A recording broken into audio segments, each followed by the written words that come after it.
A nurse is hired to care for a millionaire in a vegetative state. She performed various tasks, including bathing him and changing his clothes. One day, the millionaire's wife would do something that would surprise everyone.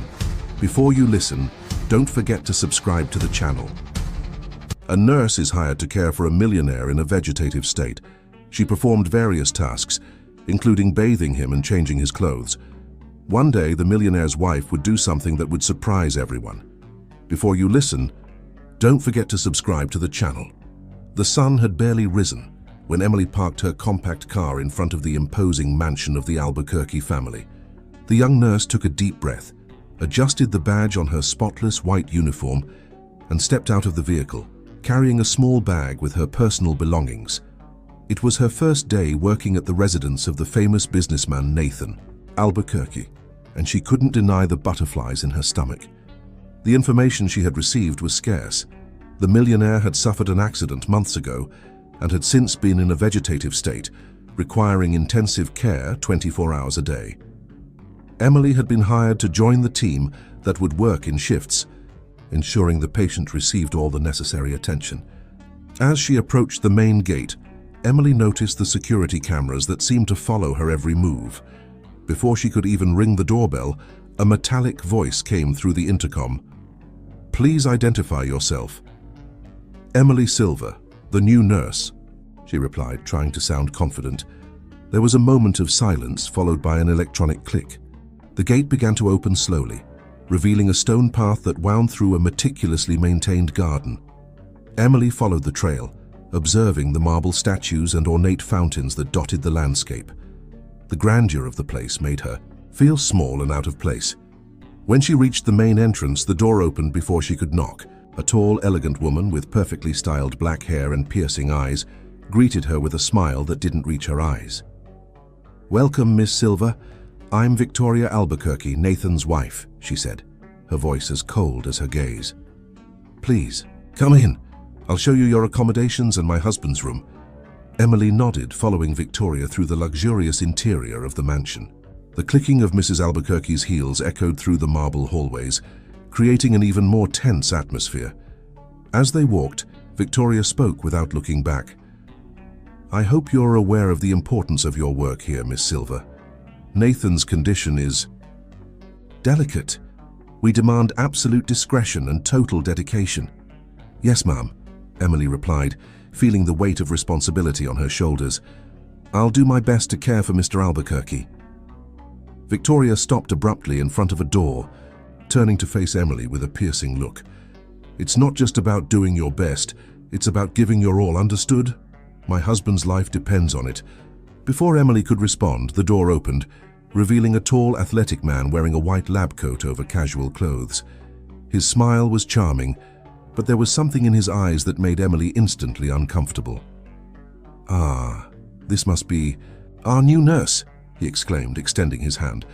"Dr. Andrew Menezes, personal assistant and resident physician to Mr. Albuquerque." "Albuquerque, it's a pleasure to meet you, Miss Silver. Emily Silver," she replied, shaking his hand briefly. Victoria interrupted the introduction with an impatient gesture. "Dr. Menezes, please show Miss Silver the procedures and Nathan's room. I have appointments to attend to." With that, she walked away, leaving Emily alone with Dr. Menezes. He smiled, again gesturing for Emily to enter the room. The environment was surprisingly cozy for an improvised hospital room. Large windows allowed natural light to flood in, illuminating the walls in soft tones and the state-of-the-art medical equipment. In the center, on an adjustable hospital bed, lay Nathan Albuquerque. Emily approached cautiously, observing the man who had once been one of the most powerful businessmen in the country.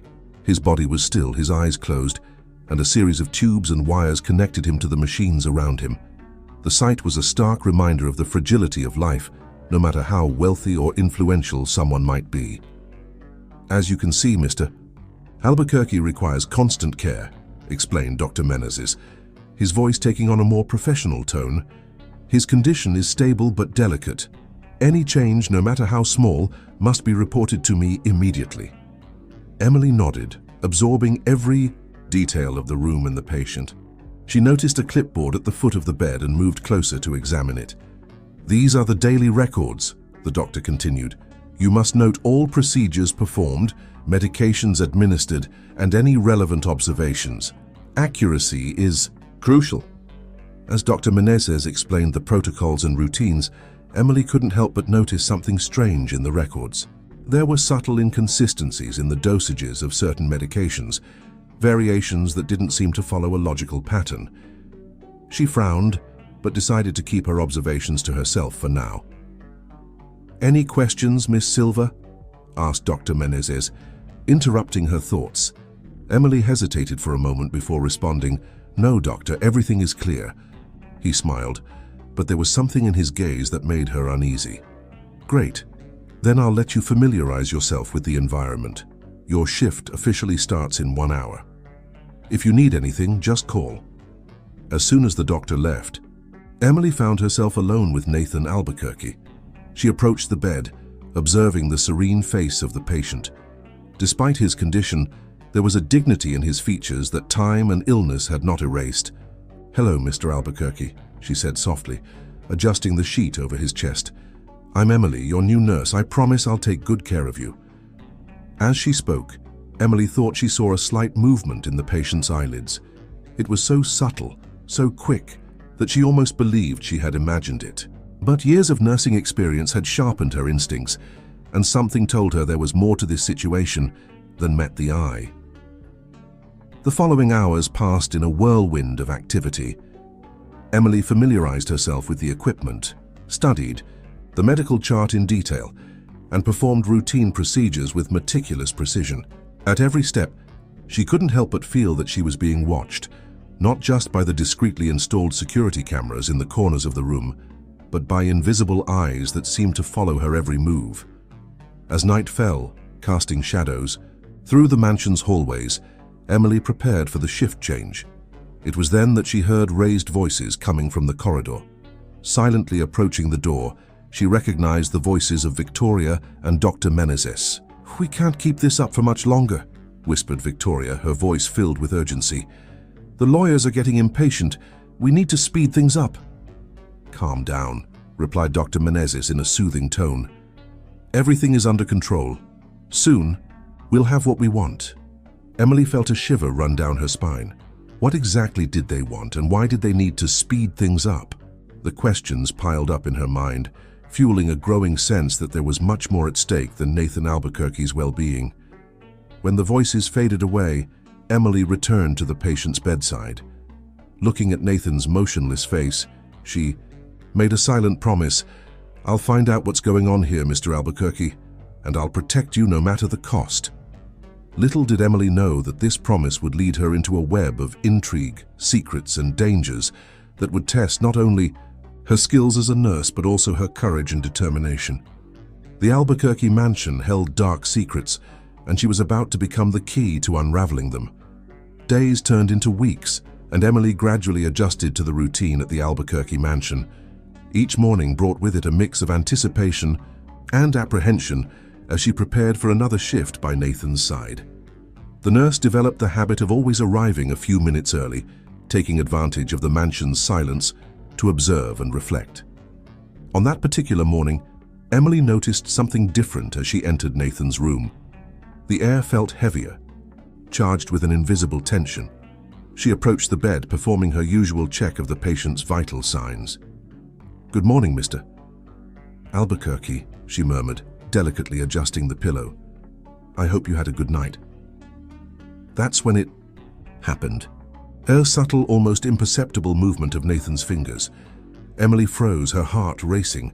She had noticed small movements before, but she had always attributed them to involuntary spasms. This time, however, there was something different, something intentional. "Mr. Albuquerque," she called softly, "can you hear me?" Silence. Emily watched intently, waiting for any sign. After a few seconds, she saw it again. A slight tremor in Nathan's right hand. Emily's mind began to whirl. If Nathan was conscious, even minimally, it changed everything. But why had no one noticed before? Or worse, what if someone had noticed and chosen to ignore it? Before she could explore this possibility further, the door to the room abruptly opened. Victoria Albuquerque entered. her cold gaze sweeping the room before settling on Emily. "Good morning, Miss Silver," she said, her voice as sharp as ice. "Any changes in my husband's condition?" Emily hesitated for a fraction of a second. Should she share her discovery? Something in her instinct warned her to be cautious. "Nothing significant, Mrs. Albuquerque," she replied, maintaining a professional tone. "Just the usual variations. In vital signs." Victoria arched an eyebrow, her piercing gaze as if trying to read the nurse's mind. "I see. Well, carry on with your work. Dr. Meneses will come by later for a full evaluation." As soon as Victoria left, Emily let out a breath.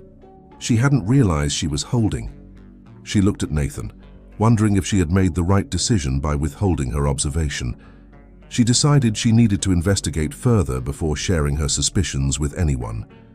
The following hours were an exercise in patience and observation. Emily remained hypervigilant, attentive to every slight movement from Nathan.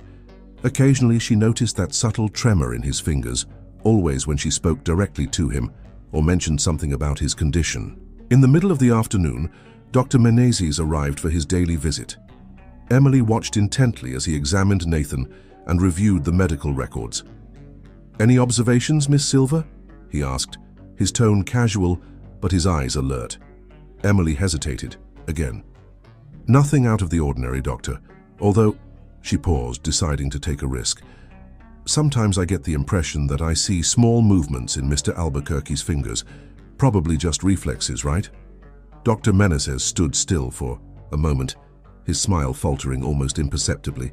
"Yes, of course," he replied, quickly regaining his composure. "Involuntary movements are common in patients in this condition. Nothing to worry about." But Emily noticed something in his eyes, a flicker of concern, fear, that disappeared as quickly as it appeared. After the doctor left, Emily decided she needed to be more proactive. If Nathan was truly conscious, she needed to find a way to communicate with him without raising suspicions. In the days that followed, Emily developed a subtle system. While performing routine care, she began asking Nathan simple questions, asking him to move his fingers once for yes and twice for no. "Mr. Albuquerque, are you comfortable?" One movement. "Are you feeling any pain?" Two movements. Do you fully understand me?" One movement. Stronger this time. Emily's heart raced. There was no longer any doubt. Nathan was conscious and trapped in his own body. The question now was, why didn't anyone else seem to know, or worse, why would someone want to keep it a secret? Determined to unravel the mystery, Emily began paying even closer attention to the details around her. She noticed the frequent whispered visits from Victoria and Dr. Meneses, always when they thought no one was around. She observed the subtle changes in Nathan's medications, changes that weren't officially recorded. One night, while everyone was asleep, Emily decided to take a risk. She approached Nathan's bed and whispered, "Mr. Albuquerque, I know you're in there. I'm here to help. I'll figure out what's going on and get you out of this situation. Trust me." To her surprise and emotion, a solitary tear rolled down Nathan's face. At that moment, Emily knew there was no turning back. She was determined to unravel the plot unfolding in the Albuquerque mansion, no matter the risks. But as she delved deeper into the investigation, she began to realize that the secrets buried in that house were darker and more dangerous than she could have imagined. The following weeks were a game of cat and mouse. Emily meticulously catalogued every inconsistency she found, from variations in medications to the suspicious conversations she occasionally overheard. She kept a coded journal, hidden in her room, detailing her discoveries and suspicions. One day, while performing routine, cleaning in Nathan's room, Emily accidentally knocked over a flower vase. As she bent down to clean up the mess, she noticed something strange, a small crack in the baseboard almost invisible to the naked eye. Intrigued, she examined it more closely and realized it was a camouflaged opening.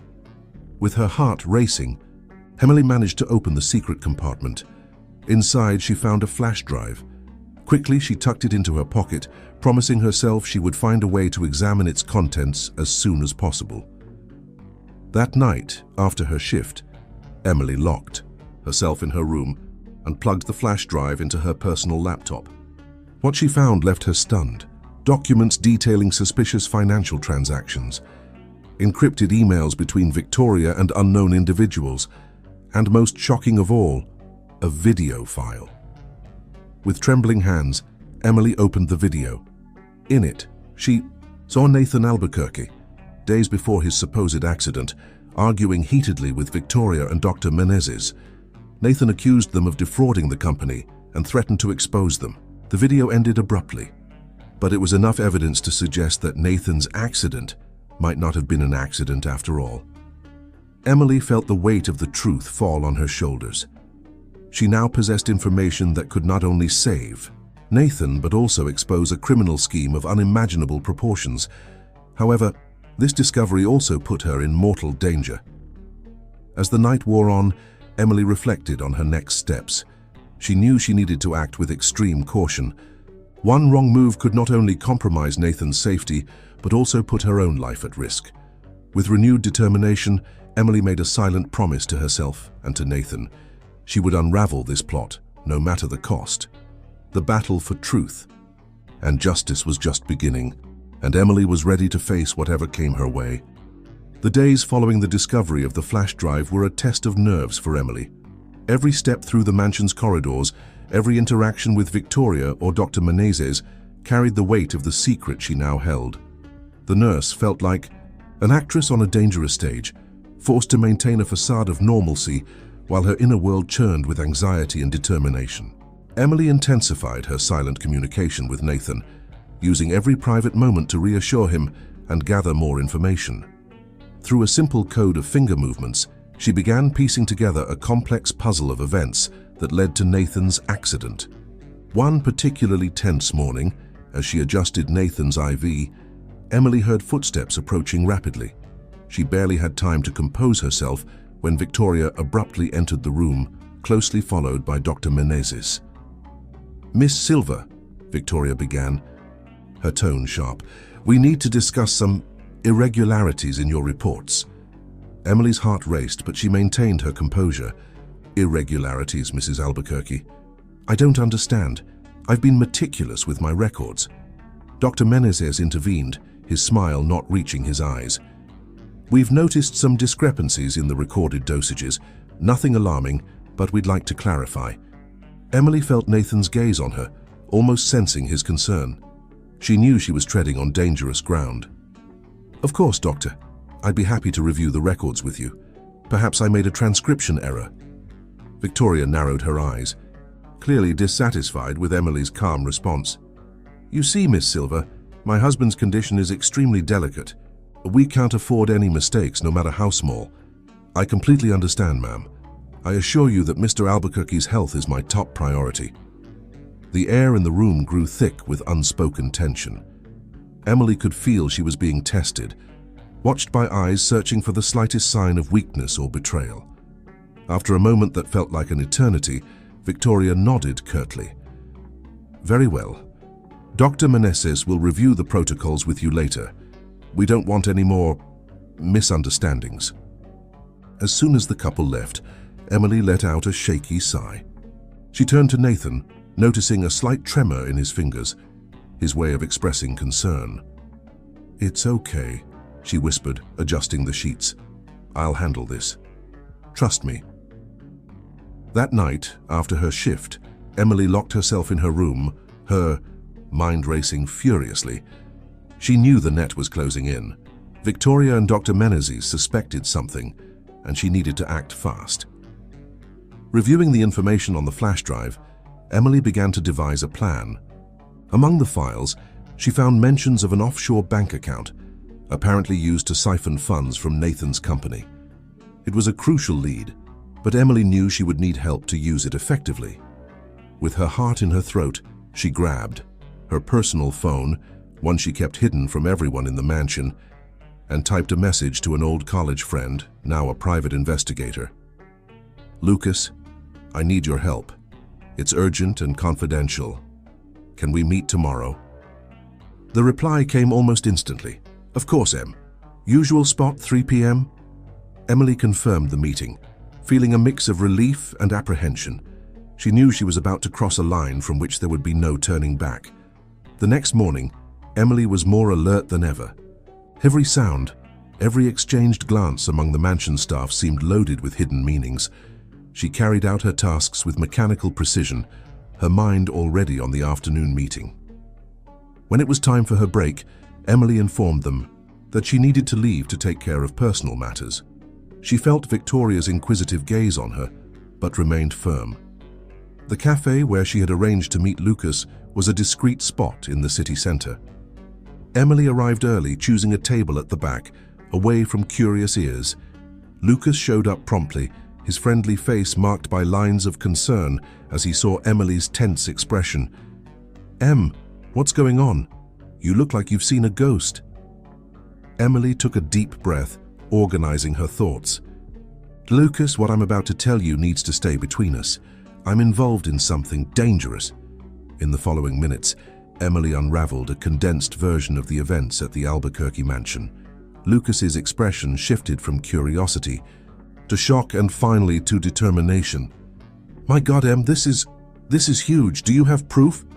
Emily nodded, showing him copies of the most important documents she had found on the flash drive. "I need your help to investigate this offshore account and any other suspicious activity linked to Victoria Albuquerque or Dr. Andrew Menezes." Lucas examined the documents, his brow furrowed in concentration. "This is going to take time, Em, and it's dangerous. Are you sure you want to go through with this?" "I have no choice, Lucas. Nathan's life is at stake, and who knows how many other people have been affected by this scheme."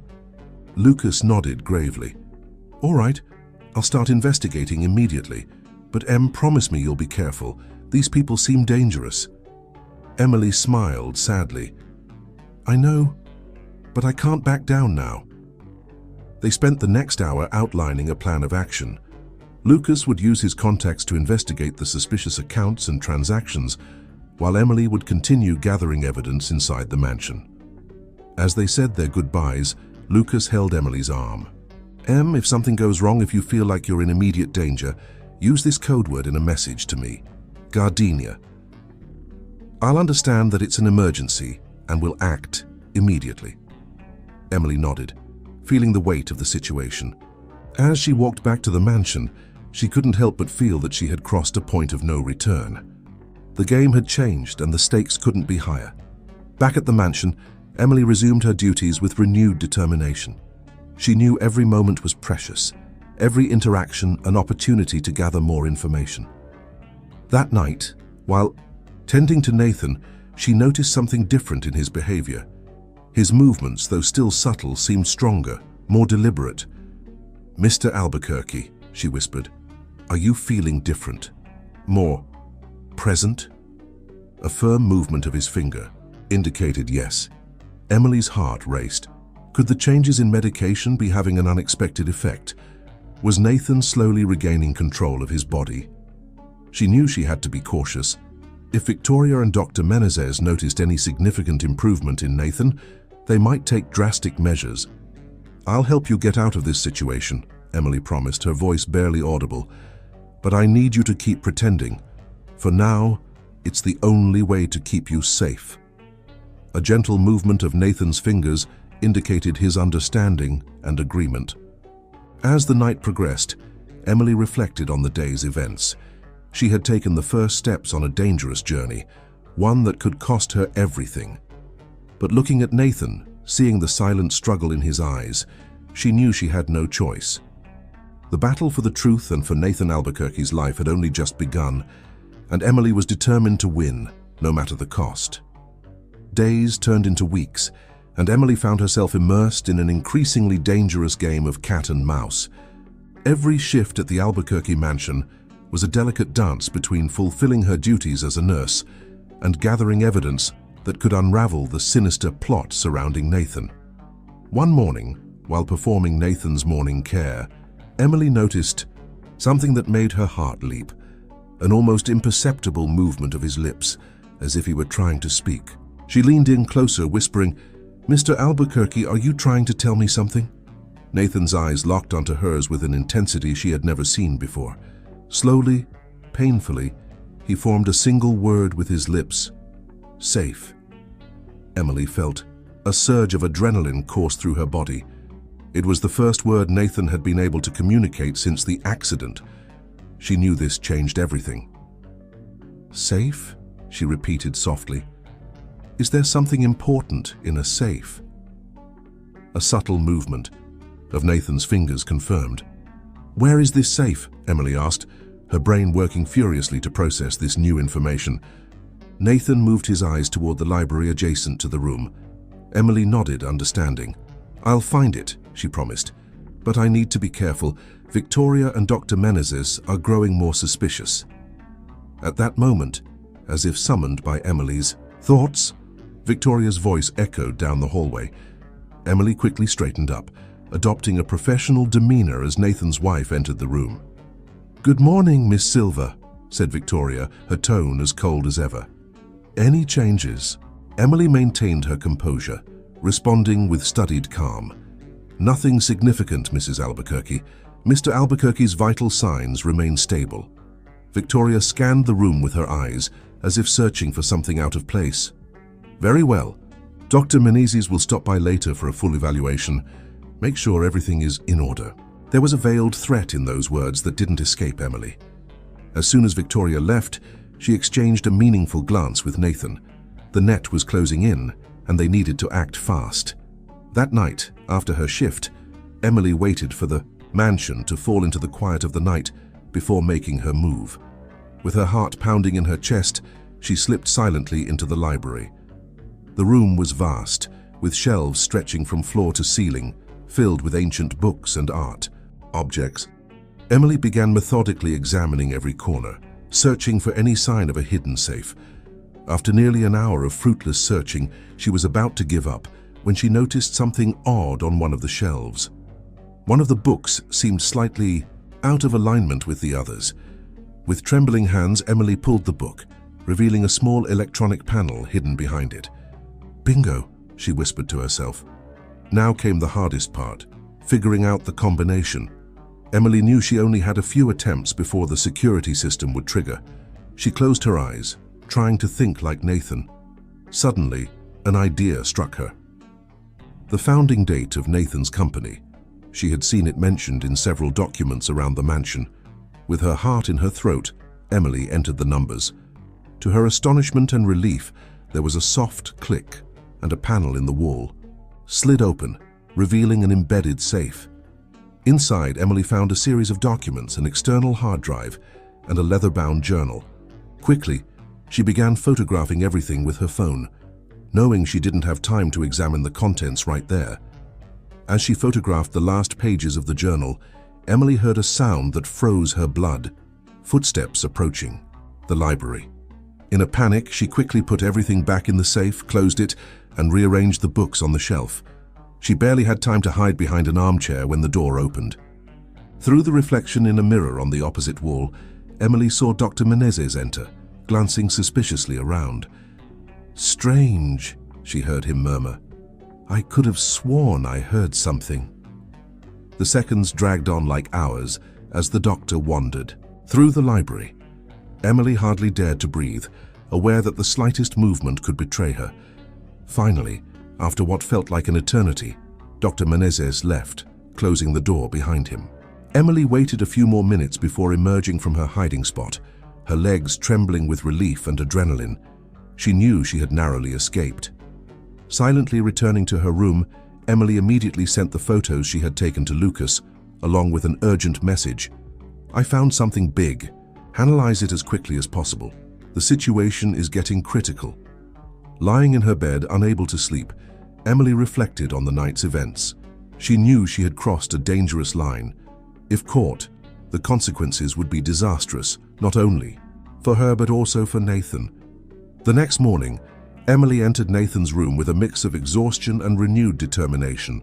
As she approached the bed, she immediately noticed something was different.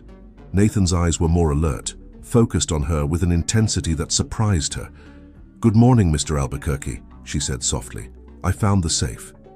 Nathan's eyes widened slightly, and Emily saw his fingers move more noticeably than ever before.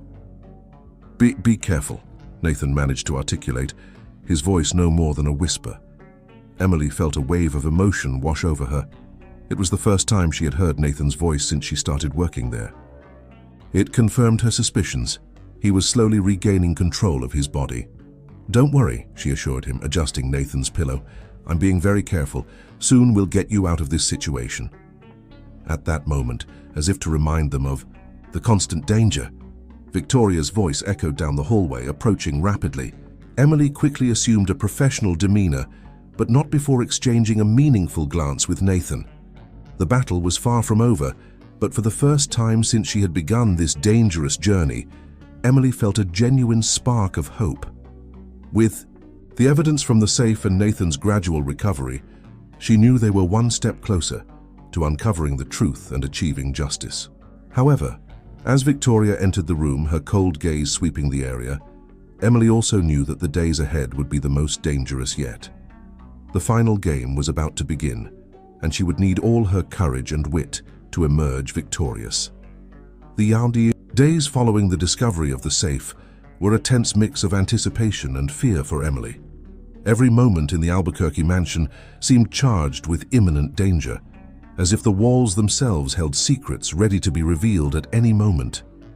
Emily kept in constant contact with Lucas, exchanging coded messages about the progress of the investigation. The information found in the safe had opened a real Pandora's box. Documents detailing money laundering schemes, compromising emails, and most shockingly, evidence that Nathan's accident had been meticulously planned. One particularly tense afternoon, while caring for Nathan, Emily noticed an unusual commotion in the mansion's hallways. Raised voices echoed from afar, and she could have sworn she heard Nathan's name mentioned more than once. "Something is happening," she whispered to Nathan, adjusting her pillow. "I need to find out what it is." Nathan's eyes, now more expressive than ever, conveyed a mix of concern and determination. He moved his lips slowly, forming a word. "Careful." Emily nodded, feeling the weight of the trust Nathan had placed in her. She knew that every misstep could be fatal not only to her investigation, but to Nathan's very life. Taking advantage of a moment when the hallway was empty, Emily slipped into Victoria's office, where voices seemed to be emanating from. Positioning herself strategically near the slightly open door, she managed to catch fragments of the heated conversation between Victoria and Dr. Menezes. "We can't wait any longer," Victoria's voice sounded urgent. "The lawyers are pushing. If we don't act now, the whole plan will fall apart." "Calm down," replied Dr. Menezes, his tone attempting to be soothing but betraying a note of nervousness. "We have everything under control. The new formula is almost ready. In a matter of days, Nathan will no longer be a problem." Emily's blood ran cold. New formula. Nathan will no longer be a problem. The implications were terrifying. "What about that nurse?" Victoria's voice cut through the air like a blade. "Silva. She's been asking too many questions lately."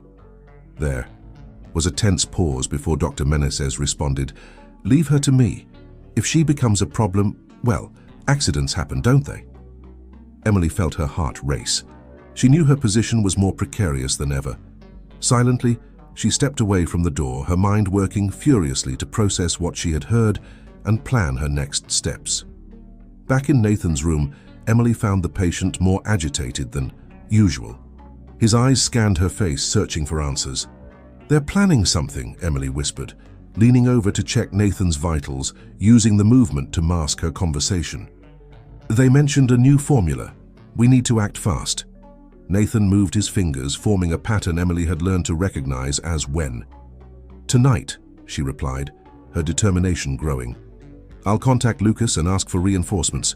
We can't wait any longer." That night after her shift, Emily locked herself in her room and sent an urgent message to Lucas. "Gardenia. Repeat. Gardenia. We need to act now." The response came almost instantly. "Understood. Team on the way. Stay safe." With her heart pounding in her chest, Emily began gathering all the evidence she had collected over the past few weeks. She knew the next few hours would be crucial. Shortly after midnight, when the mansion was plunged into a deathly silence, Emily heard a soft noise coming from her window. It was Lucas, accompanied by two men she recognized as plainclothes police officers. "We don't have much time," Lucas whispered as he quietly entered the room. "The police are on their way with a warrant, but we need to make sure all the evidence is secure." Emily nodded, handing Lucas the flash drive containing all the information she had gathered. "We need to get to Nathan," she said, her voice filled with urgency. "I fear they might try something drastic when they realize they're cornered." The group moved silently through the mansion's hallways, the tension palpable in the air. As they approached Nathan's room, they heard raised voices coming from inside. "Hurry up, finish it now!" Victoria's voice sounded hysterical. Emily felt her blood run cold. Without a second thought, she burst through the door, closely followed by Lucas and the officers. The scene that unfolded before them was chaotic. Dr. Menezes was leaning over Nathan, a syringe in hand, while Victoria watched with a mix of anxiety and determination in her eyes. "Step away from him," Emily shouted, her voice carrying an authority she didn't know she possessed. What followed was a flurry of shouts, sudden movements, and the sound of handcuffs clicking shut. Within minutes, Victoria and Dr. Menezes were in custody, while paramedics rushed in to assess Nathan's condition. Emily ran to the side of the bed, her eyes meeting Nathan's. To her surprise and relief, she saw a glimmer of clarity and determination that hadn't been there before. "It's okay now," she whispered, gently holding his hand. "It's over." Nathan moved his lips, forming words that, though silent, Emily understood perfectly. "Thank you for believing in me." In the hours that followed, the Albuquerque mansion turned into a scene of police investigation. Evidence was collected, statements were taken, and the truth behind Nathan's accident began to come to light. Emily watched it all with a mix of exhaustion and relief. She knew the journey was far from over. There would be trials, testimonies, and a long road to recovery ahead for Nathan.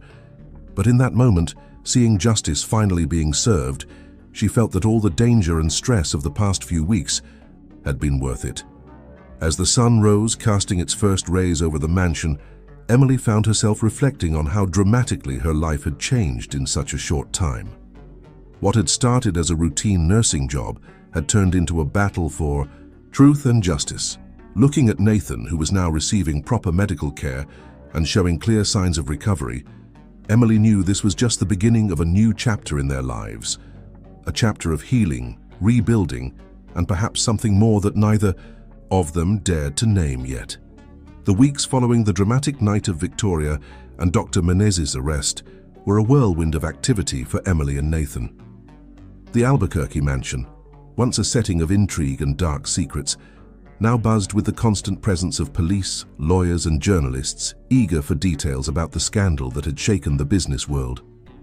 Emily, now recognized as the heroine who had unraveled the entire scheme, found herself at the center of a media storm. Her face graced the covers of magazines and newspapers, and interview requests poured in daily. Yet she remained focused on what truly mattered: Nathan's recovery. With the suspension of the drugs that had kept him in a vegetative state, Nathan made surprising progress every day. His speech, once limited to whispered words, became clearer and more fluent. His control over his movements improved steadily, and soon he was able to sit up in bed without assistance. One afternoon, while helping Nathan with his physical therapy exercises, Emily noticed a different sparkle in his eyes. "You know, Emily," Nathan began, his voice still hoarse from disuse but filled with emotion, "I never had the chance to properly thank you for what you did." Emily felt her cheeks flush. "I just did what was right, Mr. Albuquerque."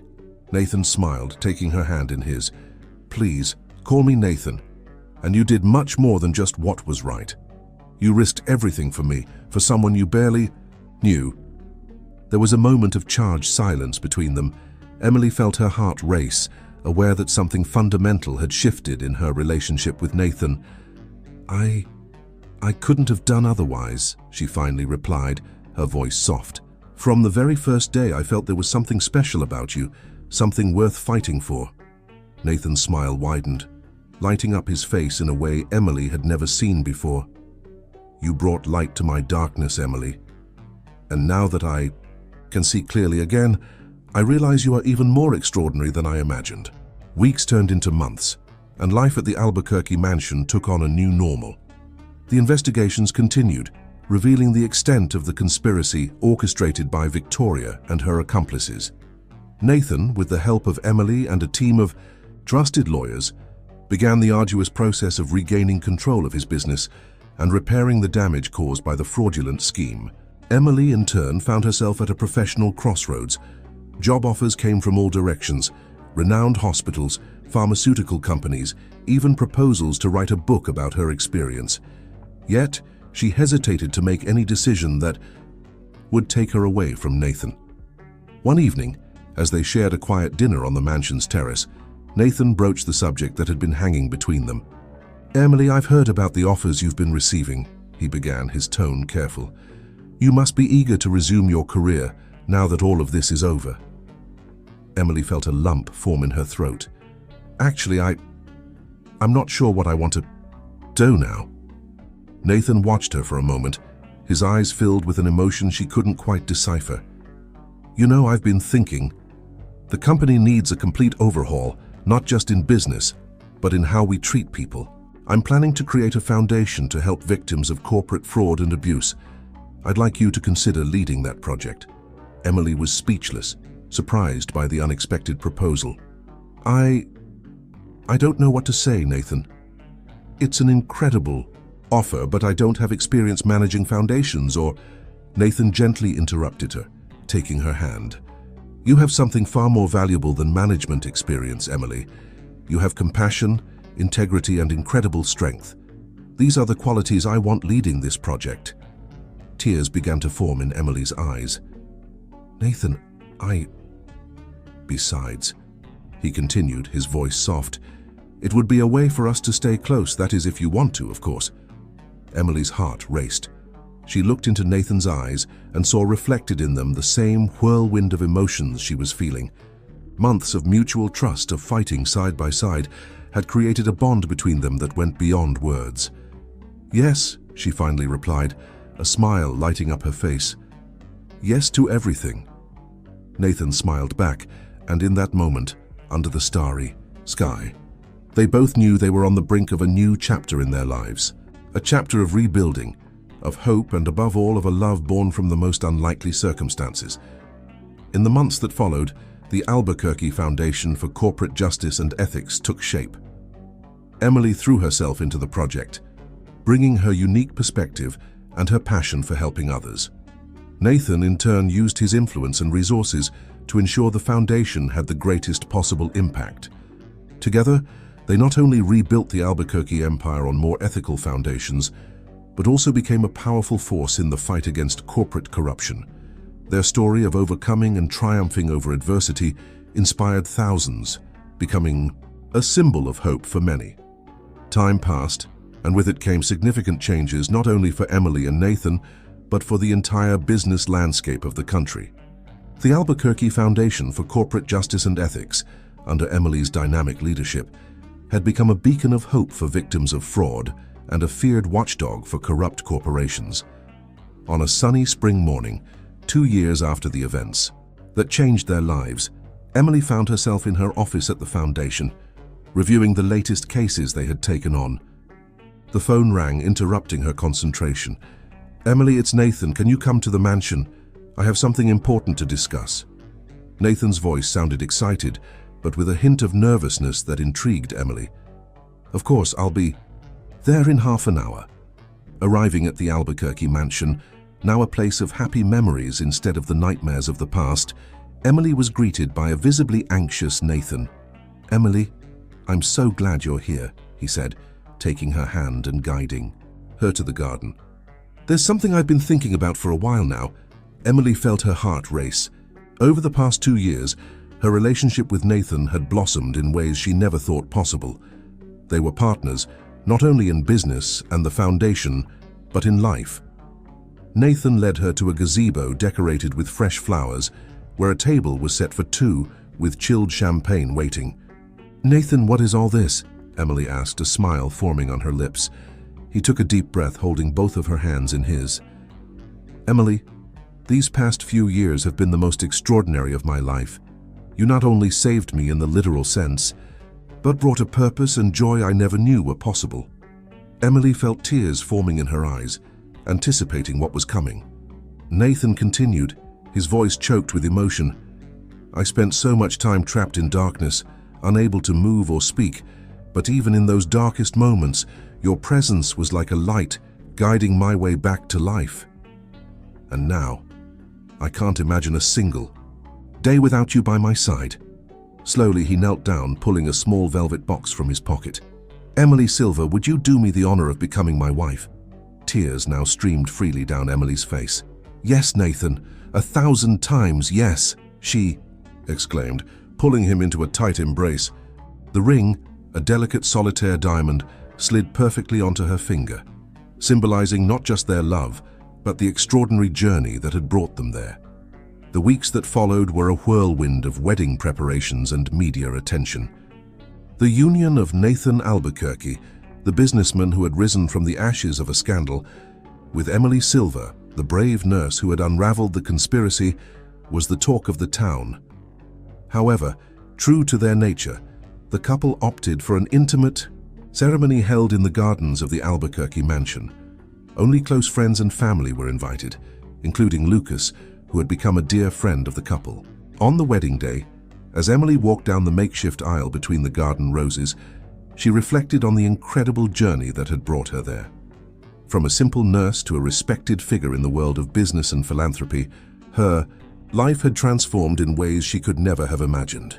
Nathan, waiting for her at the altar, had tears in his eyes as he saw her approach. To him, Emily was not just his bride, but his guardian angel, his savior, and his partner in every sense. The vows they exchanged were deeply personal, recalling the moments of challenge they had faced together and the promises of a bright future they would build side by side. "Emily," Nathan began, his voice heavy with emotion, "when I was lost in the darkness, your voice was my anchor. Your courage gave me the strength to fight. I promise to spend the rest of my life repaying the love and dedication you have shown, me being not just your husband, but your partner in every way." Emily, with tears in her eyes, responded, "Nathan, you taught me the true meaning of resilience and hope. Together, we faced the impossible and emerged victorious. I promise to stand by your side through all the challenges to come, celebrating our victories and overcoming obstacles, always with love and mutual trust." The reception that followed was a celebration not just of Emily and Nathan's love, but also of the triumph of truth and justice. Friends and colleagues from the foundation raised their glasses to toast not only the couple, but also the positive impact their union had brought to so many lives. As the night wore on, Emily and Nathan found a moment of tranquility, stepping away briefly from the guests to admire the sunset in the mansion gardens. "Who would have thought," Emily reflected, leaning against Nathan's chest, "that the first day I entered this mansion as your nurse would lead us to this moment?" Nathan smiled, gently kissing the top of her head. "Maybe it was fate, my love. Or maybe it's proof that when two souls are destined to meet, not even the most unlikely circumstances can keep them apart."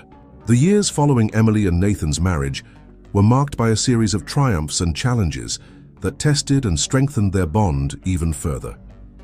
The Albuquerque Foundation for Justice and Corporate Ethics grew exponentially, becoming a respected and feared force in the business world.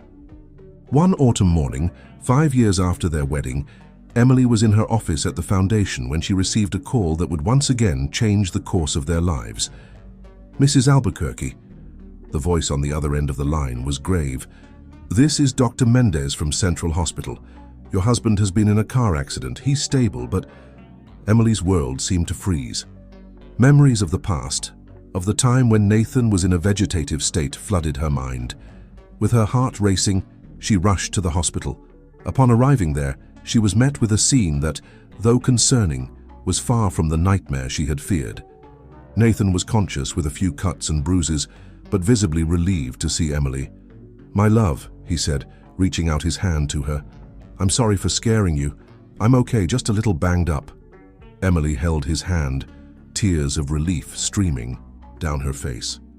"Oh, Nathan, when I got the call I thought..." "I know," he gently interrupted. But I'm here, we're here together. In the days that followed, as Nathan recovered in the hospital, Emily deeply reflected on their lives and the path they had taken.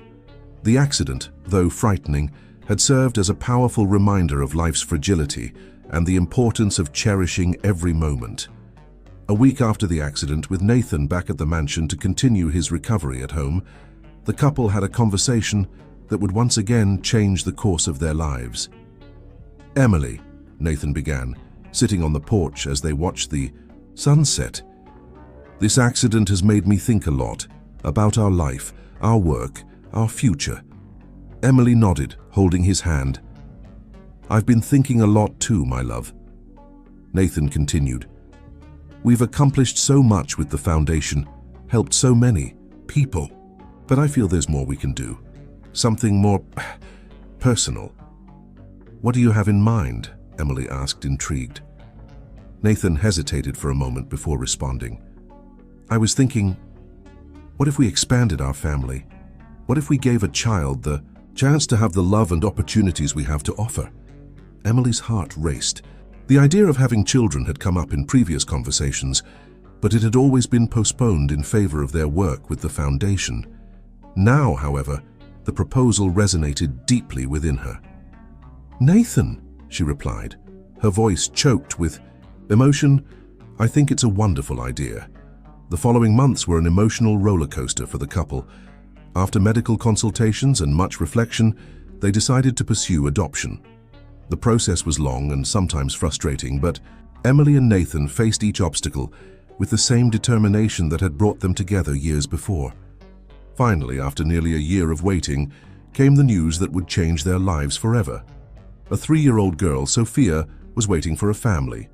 Her circumstances were difficult, orphaned by parents who had fallen victim to a corporate fraud scheme that had left them in ruin. When Emily and Nathan met Sophia for the first time at the orphanage, it was as if the world around them disappeared. The little girl, with big brown eyes and a shy smile, instantly won their hearts. "Hello, Sophia," Emily said softly, kneeling to meet the child at eye level. "I'm Emily and this is Nathan. We've been waiting so long to meet you." Sophia looked at them curiously before asking innocently, "Are you going to be my new parents?" Nathan, with tears in his eyes, replied, "If you want, sweetheart, we would love to be your family." The smile that lit up Sophia's face at that moment was the most beautiful Emily and Nathan had ever seen. The following months were an adjustment for everyone. The Albuquerque mansion, once a symbol of intrigue and later of new beginnings, now filled with the sound of children's laughter. Sophia brought a new light to their lives, reminding them daily of the transformative power of love and second chances. Emily and Nathan balanced their work at the foundation with their responsibilities as parents, creating an environment of love, security, and strong values for Sophia. They made it a point to teach their daughter about the importance of honesty, compassion, and standing up for what is right. One day, while playing in the garden, Sophia asked a question that deeply touched the hearts of her adoptive parents. "Mom, Dad, why did you choose to adopt me?" Emily and Nathan exchanged an emotional glance before Nathan replied, "Sophia, sweetheart, we didn't choose you. Destiny brought us together, just like destiny brought your mother and me together in a very special way years ago. Sometimes families are formed not by blood, but by love and the desire to make a difference in each other's lives," Emily added, hugging her daughter. "And you, my love, have made a huge difference in our lives. You've taught us a new kind of love, one we didn't even know we were capable of feeling." Sophia smiled, hugging her parents tightly. "I love you," she said simply. At that moment, under the late afternoon sun, Emily and Nathan felt that their circle of love and redemption was complete. From a story that began with betrayal and near tragedy, a family united by love, courage, and the desire to make the world a better place had been born. And so the Albuquerque mansion, once a stage for shadows and secrets, had become a true home, filled with love, hope, and promises of a bright future. The years passed quickly, and Sophia grew into a brilliant and compassionate young woman, a reflection of the love and values Emily and Nathan had cultivated in their home. Now 15 years old, Sophia was the pride of her parents and an inspiration to everyone who knew her. On a spring morning, the Albuquerque family gathered for breakfast, as was their custom. Nathan, now with streaks of gray at his temples that only accentuated his distinction, flipped through the newspaper while Emily prepared pancakes, the delicious aroma filling the kitchen. Sophia entered, her face lit up with an excited smile. "Mom, Dad, you won't believe it. I've been selected to represent the school at the National Youth Leadership Forum." Emily and Nathan exchanged proud glances.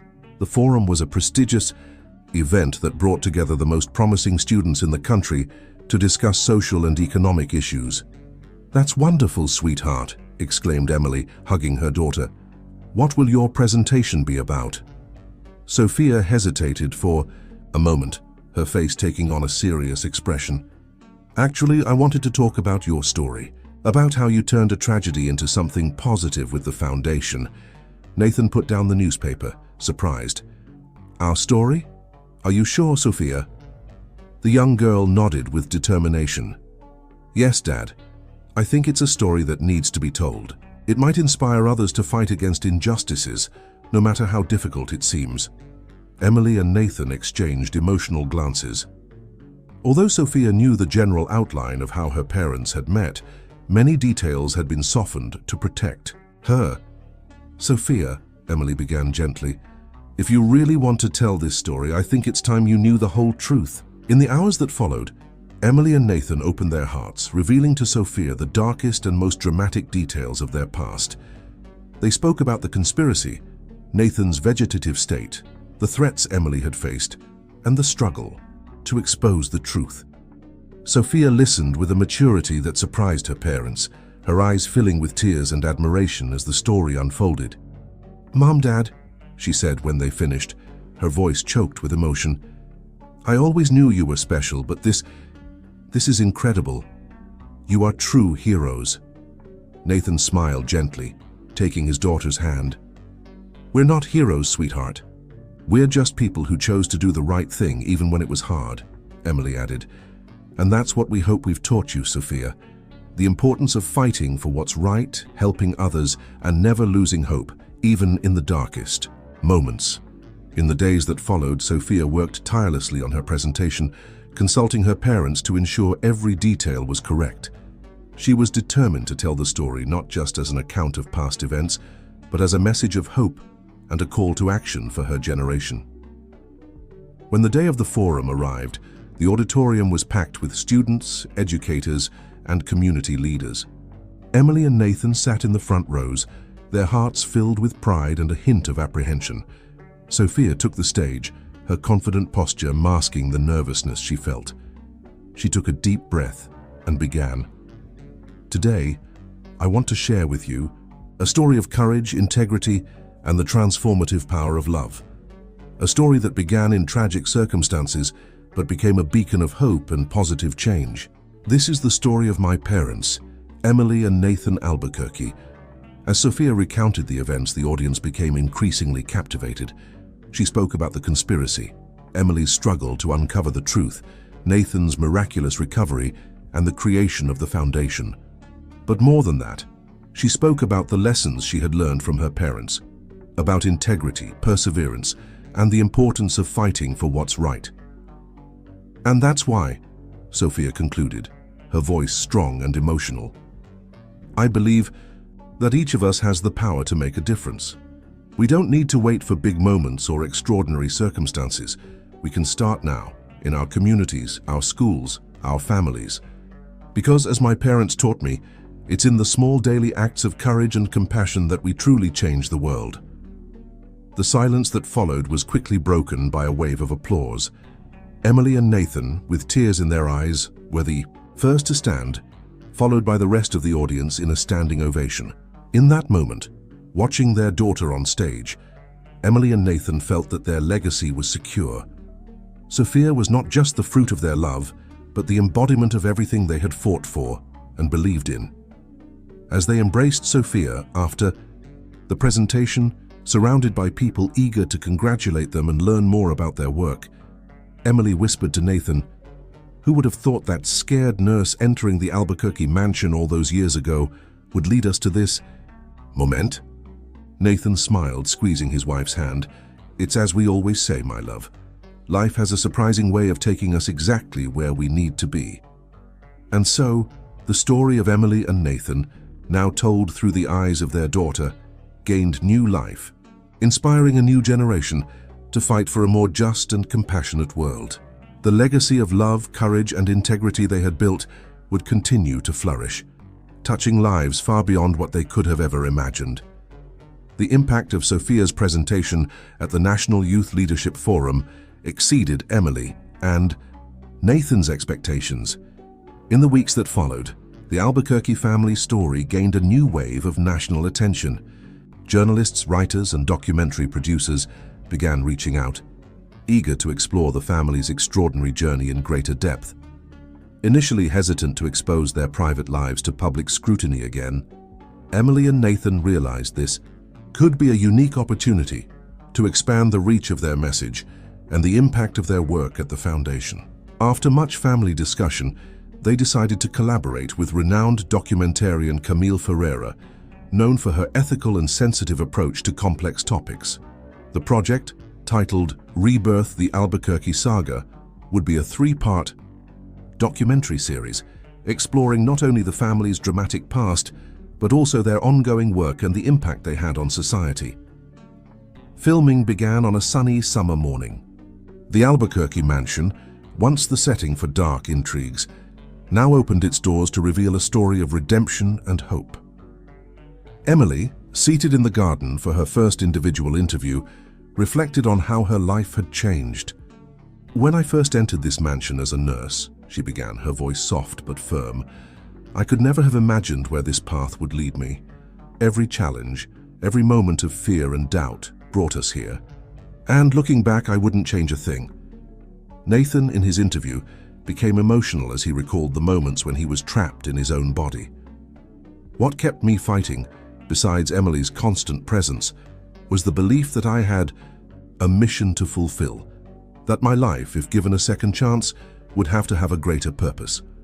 Sophia, now 16 years old and with an eloquence beyond her years, spoke about growing up knowing her parents' story. "From a young age, I learned that true heroism isn't about capes or superpowers, but about the daily choices we make to help others and fight for what's right." As filming progressed, the series began to explore the work of the Albuquerque Foundation. Camille and her team accompanied Emily and Nathan on visits to social projects, meetings with business and government leaders, and counseling sessions with victims of corporate fraud. One of the most powerful moments occurred during a visit to a rehabilitation center for former executives involved in fraudulent schemes. Nathan, speaking to a group of men and women seeking a second chance, shared his own journey of redemption. "We all make mistakes," he said, his voice filled with emotion. "But what defines our character isn't the mistakes we make, but how we choose to rise again and repair the damage we've caused." The series also took time to explore the personal challenges the family had faced over the years. Emily spoke openly about moments of doubt and fear, especially in the early years after the scandal. "There were nights when I would wake up in a panic, fearing that everything would be taken from us again," she confessed. "But then I would look at Nathan, at Sophia, and I knew we had built something stronger than any external threat." Nathan, in turn, discussed the challenges of rebuilding his life and reputation. "It wasn't easy. There were people who would never believe in my innocence, no matter how much we proved it. I learned to accept that we can't control others' opinions, only our own actions." As the documentary neared its conclusion, it focused on the legacy the Albuquerques were building. The camera followed Sophia in her volunteer work, showing how the new generation was carrying forward their parents' values. In the final episode, the family gathered for a joint reflection on their journey.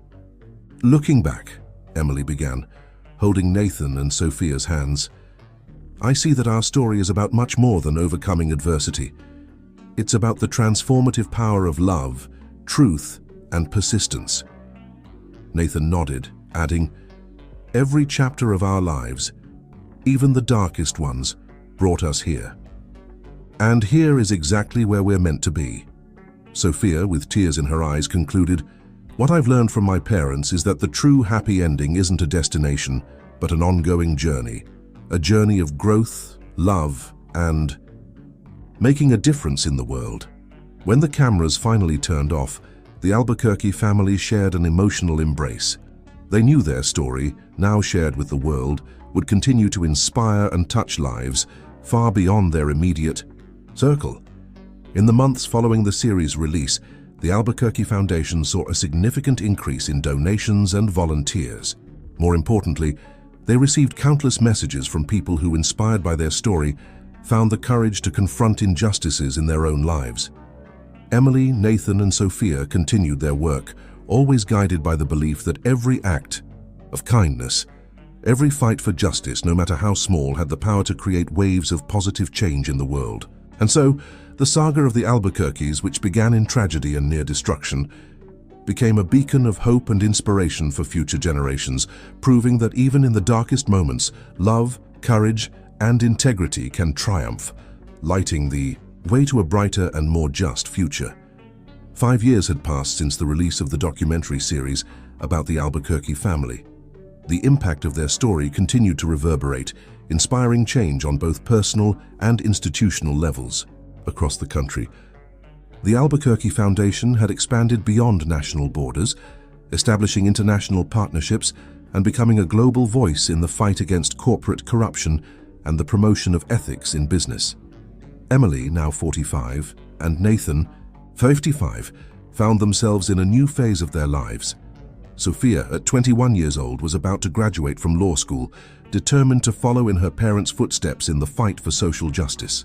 On a sunny autumn afternoon, the family gathered on the mansion's porch for a conversation that would once again change the course of their lives.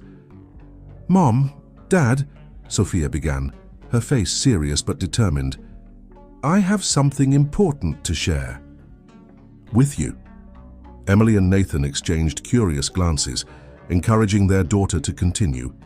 I've decided to run for a political office in the upcoming municipal elections," Sophia announced, her voice trembling slightly with emotion.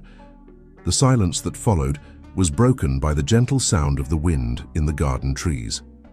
Emily was the first to speak. "Sophia, dear, this is unexpected, are you sure? Political life can be ruthless, especially for someone so young." Nathan, on the other hand, seemed thoughtful. "It's a brave decision, daughter. But do you understand the risks and challenges this might bring?"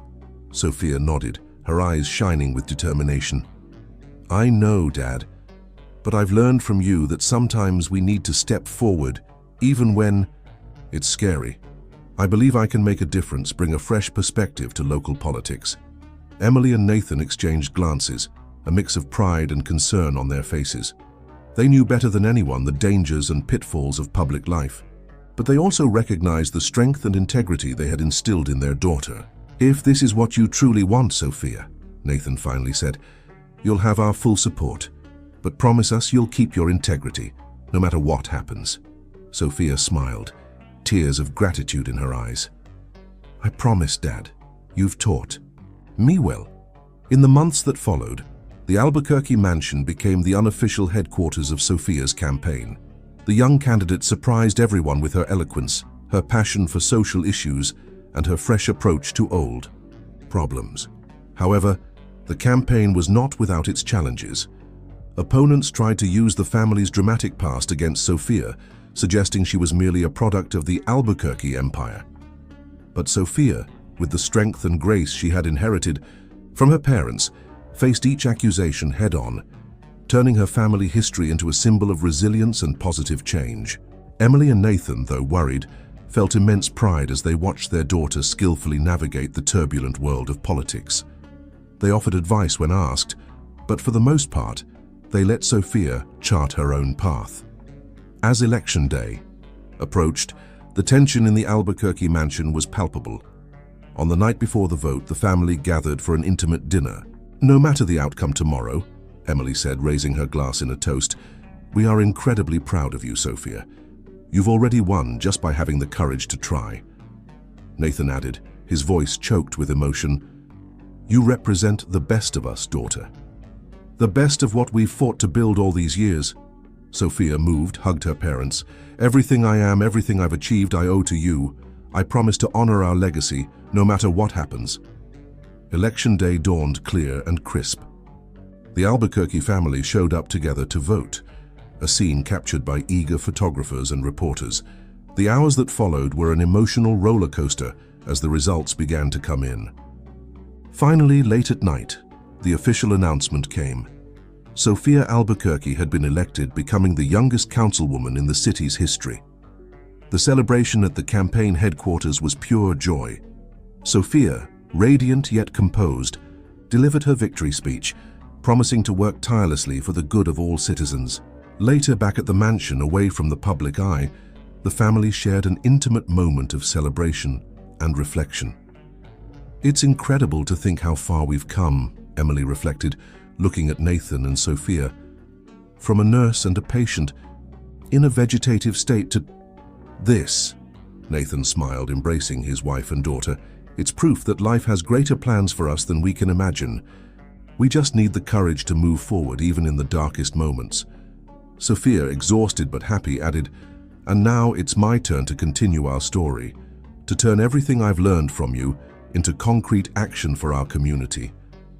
The years following Sofia's election were marked by significant changes not only for the Albuquerque family, but for the entire community.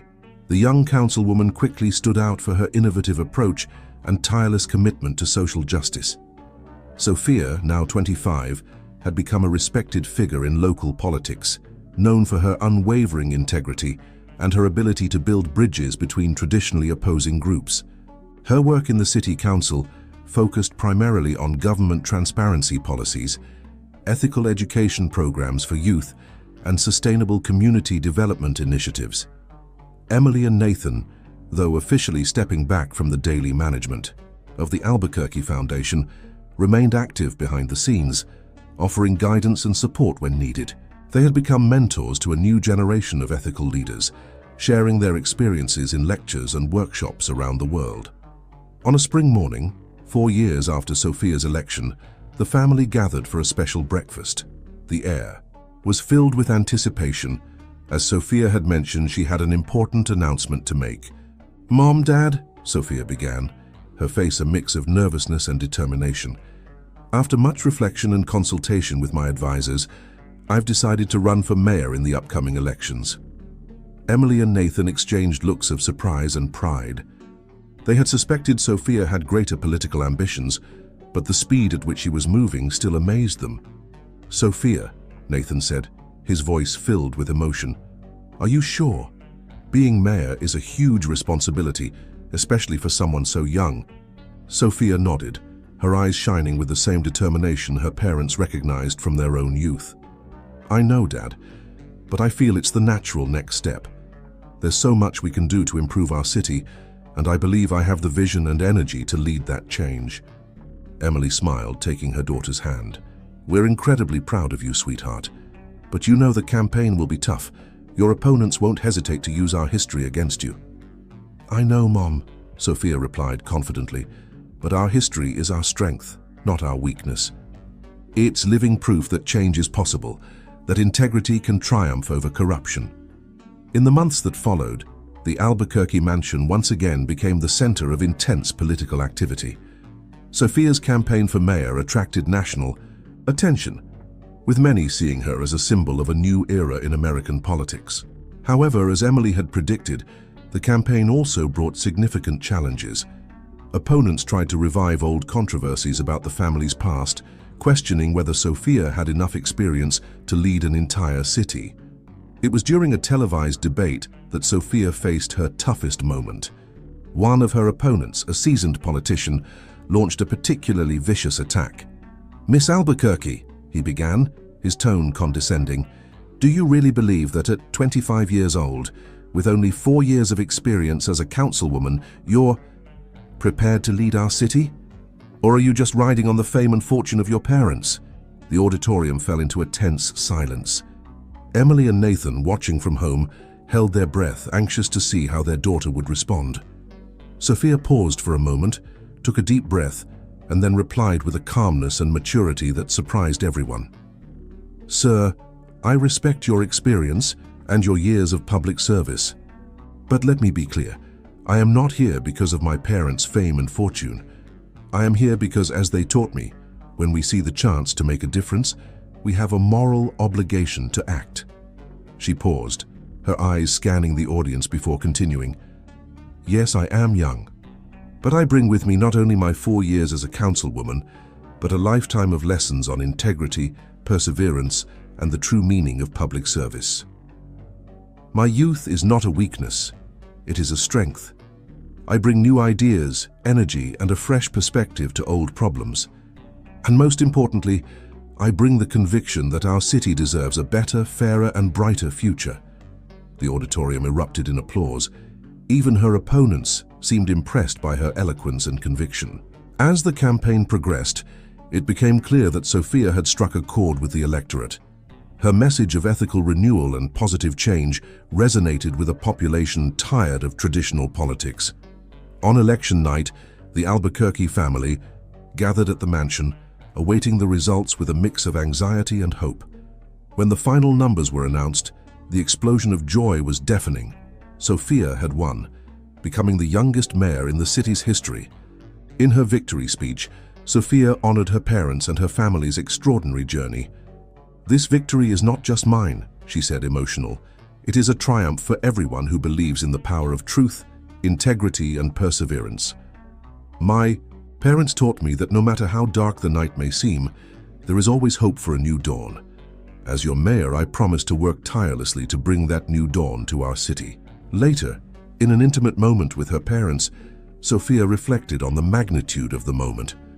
"Mom, Dad," she said, tears in her eyes, "all of this is thanks to you, to your courage, your love, the example you set for me." Emily and Nathan embraced their daughter, their hearts overflowing with pride and emotion. They knew Sophia's journey was just beginning, but they were confident she would face every challenge with the same grace, integrity, and determination that had always characterized the Albuquerque family. As the night wore on, the three of them looked out the mansion window, gazing at the city skyline now under Sophia's leadership. It was a new chapter not just for the family, but for the entire community. A chapter filled with promise, challenges, and the opportunity to create a truly better future for all. The first months of Sophia's administration as mayor were a whirlwind of activity, challenges, and small victories.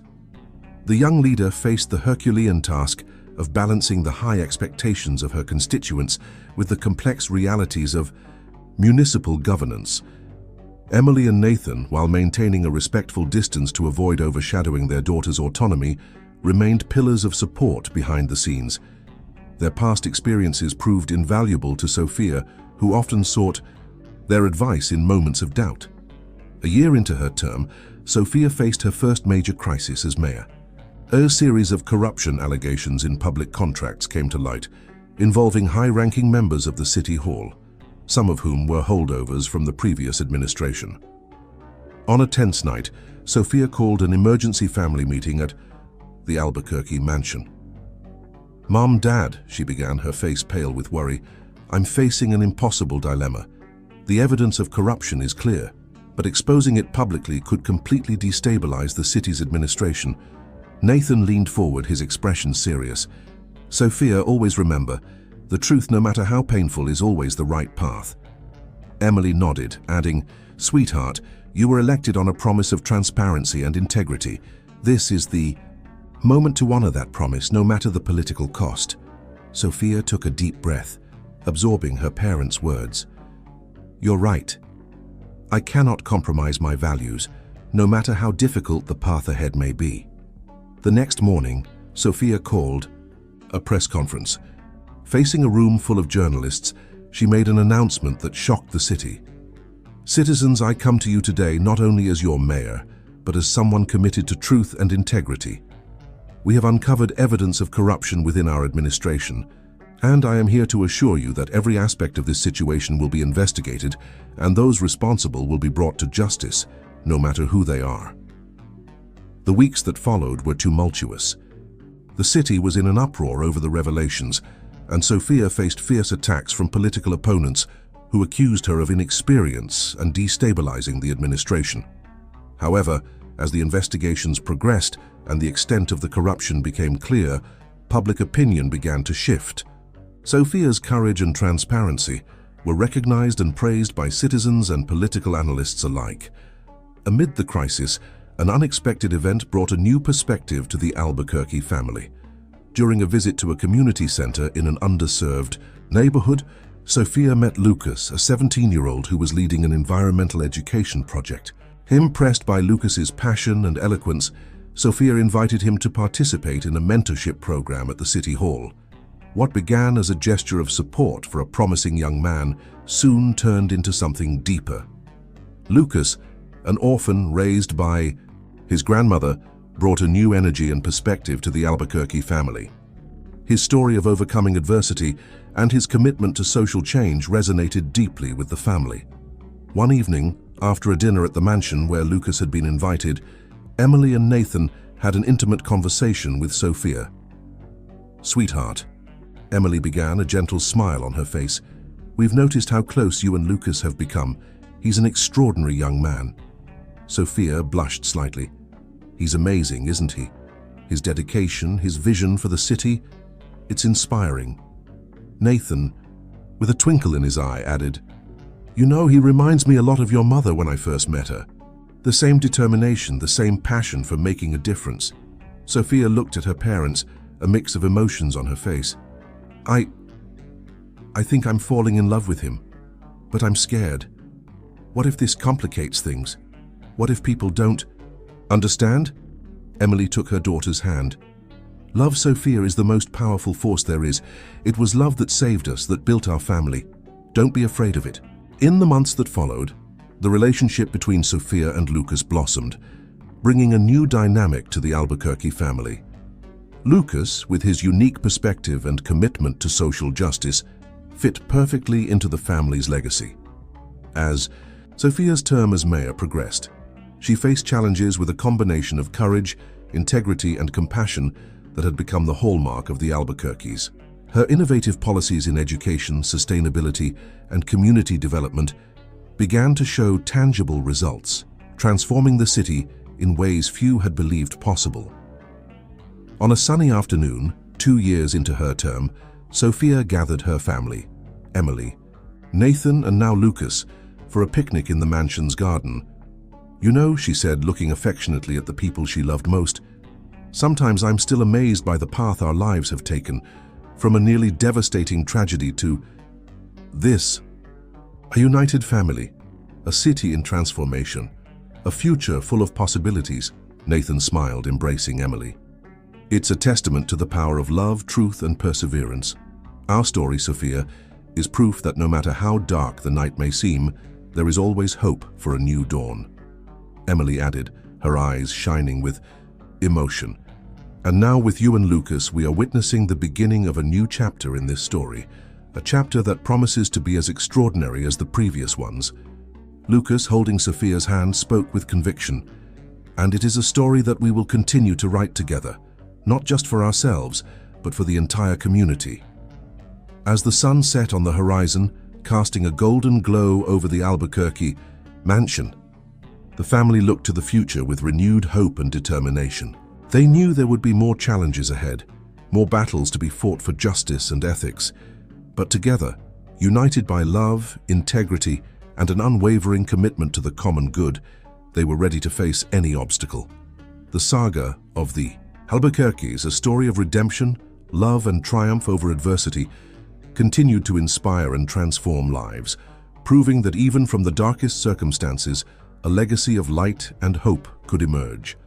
The years passed, and the city flourished. Under the leadership of Sophia Albuquerque, her tenure as mayor was marked by a series of progressive reforms and innovative initiatives that transformed the quality of life for its citizens. Government transparency, investment in education and social programs, and a focus on environmental sustainability became a model for other cities across the country. Meanwhile, the relationship between Sophia and Lucas matured and grew stronger. They married in an intimate ceremony in the gardens of the Albuquerque mansion, with Emily and Nathan beaming with pride as they watched their daughter begin a new chapter in her life. Now, 5 years into her term as mayor, Sophia faced a new crossroads in her political career. The state governor had announced that he would not seek re-election, and many looked to Sophia as the natural candidate to take on the role. On an autumn evening, the Albuquerque family, now including Lucas, gathered in the mansion's library for a crucial conversation.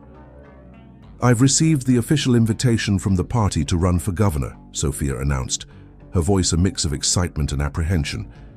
"It's an incredible opportunity to expand the work we started here, to make changes on an even larger scale." Lucas, sitting beside her, squeezed her hand in support. "You would be an amazing governor, my love. But it's a huge decision." Emily and Nathan exchanged glances, recognizing the weight of the moment. Nathan was the first to speak. "Sophia, when you decided to enter politics, we knew this day would come. You've built something extraordinary here in the city, but perhaps it's time to take your vision to a bigger stage." Emily added, her voice soft but firm. "Darling, you have repeatedly proven your ability to lead with integrity and compassion. If you feel this is the next step, know that you have our full support." Sophia looked at her family, feeling the weight of the decision. "It's scary to think about leaving the work we started here, but at the same time I think about all the lives we could impact across the state." Lucas smiled, his gaze full of love and admiration. "Sophia, you transformed this city. I can only imagine what you could do with an entire state under your leadership." After a long discussion weighing the pros and cons, Sophia reached a decision. With her family's blessing, she would announce her candidacy for governor the following morning. The months that followed were a roller coaster of emotions and challenges. The campaign for governor was vastly different from the municipal campaign. Sophia faced fierce opposition from established politicians who saw her as a threat to the status quo. During a particularly heated televised debate, one of her opponents attacked her harshly. "Miss Albuquerque, you may have had some success in a single city, but governing an entire state is a completely different matter. How can you assure voters that your inexperience won't lead the state into chaos?" Sophia, maintaining the calm that had become her trademark, responded, "Sir, true experience is not measured solely in years, but in results and vision. In 5 years, we transformed our city in ways many thought impossible. We brought transparency, innovation, and real hope to our citizens. Imagine what we could do with that same dedication and integrity applied to an entire state. My inexperience, as you call it, is actually a strength. It's the ability to see old problems with fresh eyes and find solutions that others may have overlooked." Her response resonated with voters, many of whom were tired of traditional politics and yearned for real change. As the campaign progressed, the Albuquerque family came together like never before.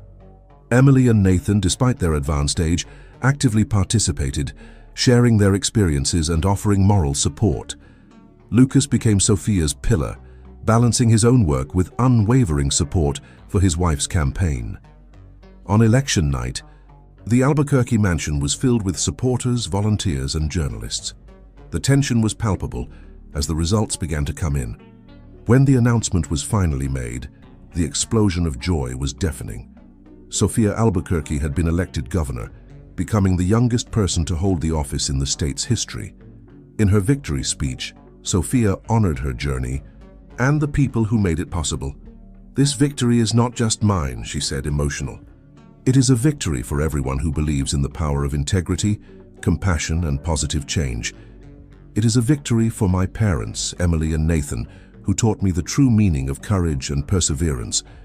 For my husband, Lucas, whose strength and love have sustained me every step of this journey, and for every citizen who dared to dream of a better future for our state." Later, in an intimate moment with her family, Sophia reflected on the extraordinary path that had brought them there. "I think about how it all began," she said, looking at her parents with tearful eyes. "With a brave nurse and a patient, everyone believed was lost, and now look how far we've come." Emily smiled, embracing her daughter. "It's proof that love, truth, and determination can overcome any obstacle," Nathan added, his voice full of emotion. "And that the most important legacy we can leave is to inspire others to fight for what is right. Lucas, holding Sophia's hand, concluded, "And now, my love, you have the chance to continue that legacy on an even greater scale." As the night wore on, the Albuquerque family looked to the future with a mix of hope and determination. They knew the challenges ahead would be immense, but they were united in their commitment to making a difference.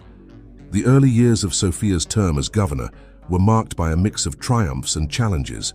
She brought to the state government the same innovative and ethical approach that had transformed her hometown, but the scale and complexity of the problems at the state level were of a completely different magnitude. Sophia faced resistance from traditional politicians and entrenched interest groups, but her determination and integrity began to win admirers even among her fiercest critics. Her policies on transparency, investment in education, and sustainable development programs began to show tangible results across the state. Meanwhile, the Albuquerque family dynamic continued to evolve. Emily and Nathan, now in their 70s, had become respected figures not only in the United States, but internationally, often invited to speak on business ethics and trauma recovery. They divided their time between supporting Sophia in her role as governor and mentoring the next generation of leaders through the Albuquerque Foundation. Lucas, in turn, had become a force in his own right. He expanded his environmental education project into a statewide program, working closely with the government, but maintaining his independence to ensure he could continue to be a critical voice when needed. It was during Sophia's third year in Seoul office that the family faced a new challenge. During a routine checkup, Nathan was diagnosed with a heart condition that required immediate surgery. The news shook the family. Sophia, torn between her responsibilities as governor and her desire to be by her father's side, faced one of the most difficult periods of her life. On the eve of the surgery, the family gathered at the hospital. The room was filled with a quiet tension, broken only by the constant beeping of heart monitors. "You all look so serious," Nathan joked, trying to lighten the mood. "I've faced worse, remember?" Emily, holding her husband's hand, smiled through her tears. "Yes, my love. And we will overcome this together, as we always have." Sophia, sitting on the other side of the bed, struggled to maintain her composure. "Dad, I don't know what I'd do without you. You've been my rock, my guide." Nathan gently interrupted. "Sophia, my dear, you are stronger than you think. All I did was show you the way. You walked it on your own." Lucas, standing beside Sophia, added, "Nathan, you didn't just guide Sophia, but all of us. Your example of courage and integrity has shaped this family and, through it, impacted countless lives." The conversation continued late into the night, with the family sharing memories, hopes, and words of love. It was as if, faced with the uncertainty of tomorrow, they wanted to soak up every precious moment together. The next morning, before being taken into surgery, Nathan made one final request. "Promise me, Sophia," he said, his voice weak but determined, "that no matter what happens, you will keep fighting for what's right. That the legacy we built together will live on through you." Sophia, tears in her eyes, nodded. "I promise, Dad, always." The hours that followed were the longest the family had ever experienced. Sophia, unable to focus on anything else, cancelled all official commitments, determined to be present for her family during this critical moment. Finally, after what felt like an eternity, the surgeon appeared with a tired smile. "The surgery was a success," he announced. "Mr. Albuquerque is a fighter." The relief that flooded the room was palpable. Emily, Sophia, and Lucas embraced, tears of joy streaming freely. In the days that followed, as Nathan recovered, the family reflected on how this experience had affected them. Sophia, in particular, felt a profound shift in her perspective.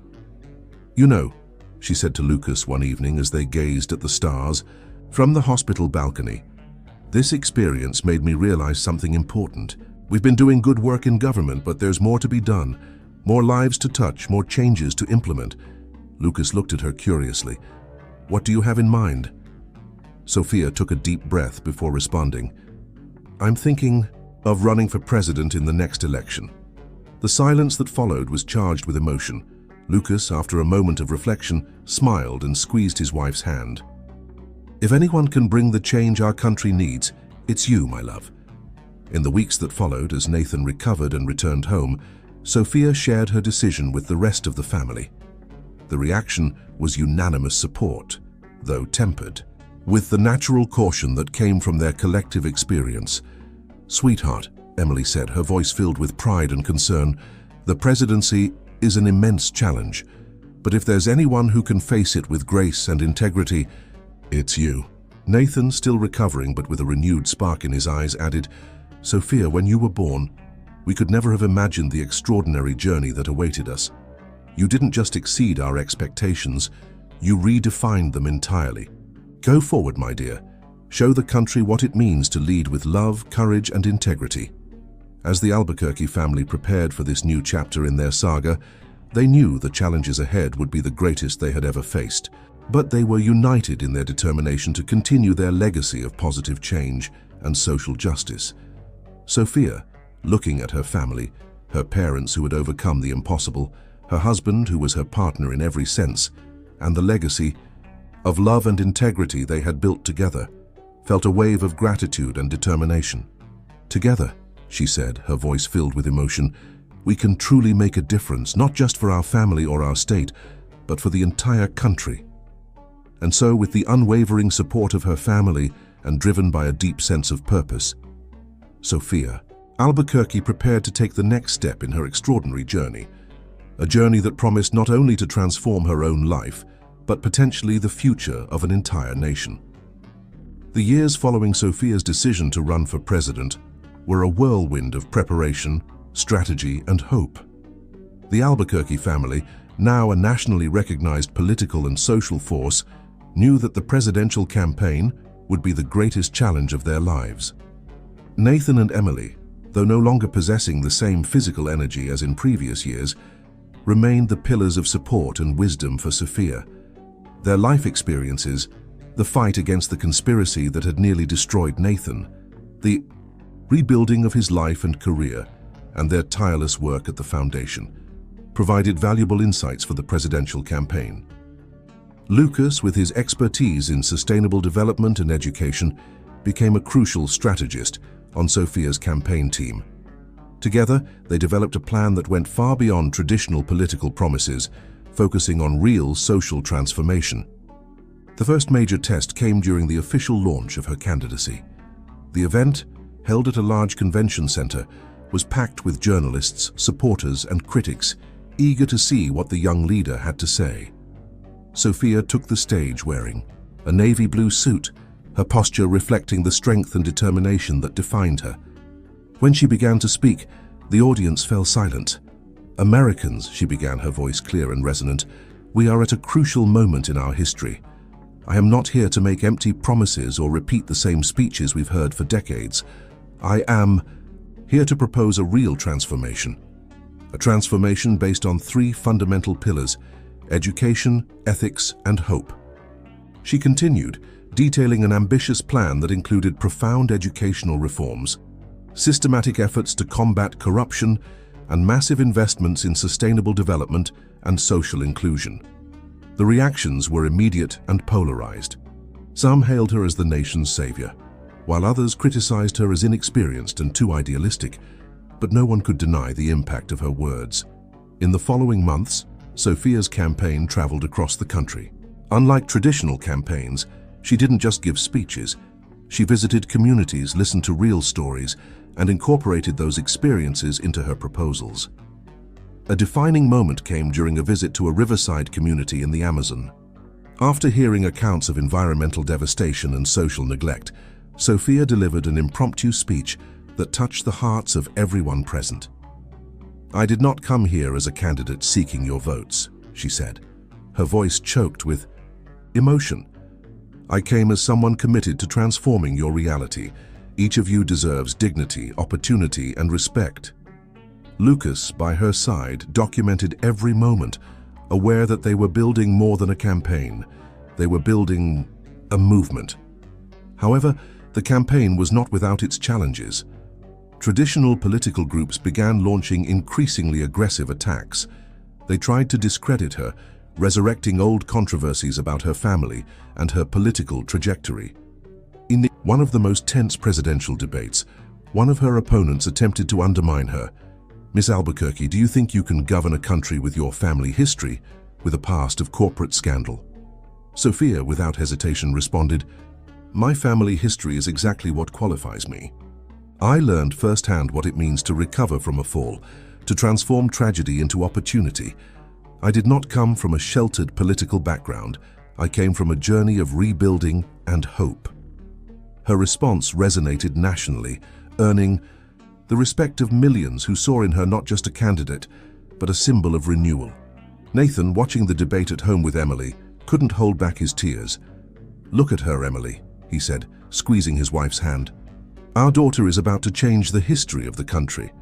Emily smiled, her eyes filled with pride. "She was always destined for something great. From that first day in the hospital when I fought for her life, I always knew she would be special." As election day approached, the tension was palpable. Polls showed a tight race with Sophia slightly ahead, but with a margin that could easily be reversed. On the eve of the election, the Albuquerque family gathered at the mansion, as they had so many times over the years. The weight of the moment was undeniable. "No matter what happens tomorrow," Sophia said, looking at her family, "I am grateful for every moment, for every lesson that brought me here." Nathan, his voice choked with emotion, replied, "Daughter, you've already won. Not by the election result, but by everything you represent, by the hope you've brought back to millions of Americans." Lucas hugged Sophia, whispering words of love and support. Emily, watching her family, felt they were on the brink of something truly transformative. No matter the election outcome, they had proven that love, integrity, and determination can truly change the world. Night fell over the Albuquerque mansion, heavy with anticipation. Tomorrow would bring a decision that could change the fate of an entire nation. Election night was a moment of national tension. The polls closed, and the results began to come in, with the country literally standing still to follow every update. At Sophia's campaign headquarters, the atmosphere was a mix of restrained hope and nervousness. Lucas held his wife's hand, while Emily and Nathan watched from home, equally tense. The early counts showed an extremely close race. Sophia and her main opponent were technically tied, with a difference of less than half a percentage point. Hours passed. The tension was palpable across the country. Families gathered in front of televisions, crowded bars, public squares, all waiting for the final result. Close to midnight, the numbers began to settle. Sophia slowly started to gain a small lead. Minutes felt like hours. Finally, around 1 in the morning, the confirmation came. Sophia Albuquerque had been elected President of the United States. The scene at the campaign headquarters was pure emotion, tears, hugs, shouts of joy. Sophia, initially stunned, was overcome by a wave of responsibility and hope. When she took the stage for her victory speech, silence fell instantly. The entire country was listening. "Americans," she began, her voice choked with emotion, "today is not about my personal victory. It's about the victory of hope, of integrity, of the possibility of a different future for our nation." Her speech was a call for unity, for rebuilding, for hope. She spoke about the challenges ahead, but also about the strength of the American people, about the ability to overcome adversity. At the Albuquerque mansion, Emily and Nathan watched, moved. Nathan, with tears in his eyes, held his wife's hand. "Look at her, Emily," he said. "Our daughter is going to lead the country." Emily smiled, squeezing her husband's hand. She was always destined for something great. In the days following the election, the country experienced a mix of anticipation and hope. Sophia immediately began assembling her government team, prioritizing young talents, technical experts, and individuals committed to ethics and transparency. Lucas was invited to lead a new ministry dedicated to sustainability and social development, a position that would allow him to continue his transformative work on a national scale. Sophia's inauguration was a historic event. Thousands of people gathered in Washington, D.C., representing all regions and social classes of the country. Her inaugural speech was a milestone, promising a new era for the United States. "I did not come to divide," she declared. "I came to unite. I did not come to maintain privileges. I came to create opportunities. I did not come to preserve the status quo. I came to transform it." In the first months of her administration, Sofia implemented a series of bold reforms, combating corruption, massive investments in education, social inclusion programs, and an ambitious sustainable development plan marked the beginning of her presidency. Challenges were not lacking. Traditional political groups resisted the changes. The media sometimes supported her, sometimes criticized her, but Sofia remained steadfast, always guided by the values she had learned from her family. During a family meeting at the presidential mansion, Nathan offered a final piece of advice. "Sofia, always remember, power is not in holding a position. Power is in using that position to make a difference in people's lives." Sofia smiled, embracing her father. "I learned that from you and Mom. Every decision I make, I think about how we can transform the reality of millions of Americans." Emily, watching the scene, felt an indescribable emotion. From the nurse who had fought for Nathan's life decades ago to the mother of a president who promised to transform the country, her journey seemed like an impossible dream come true.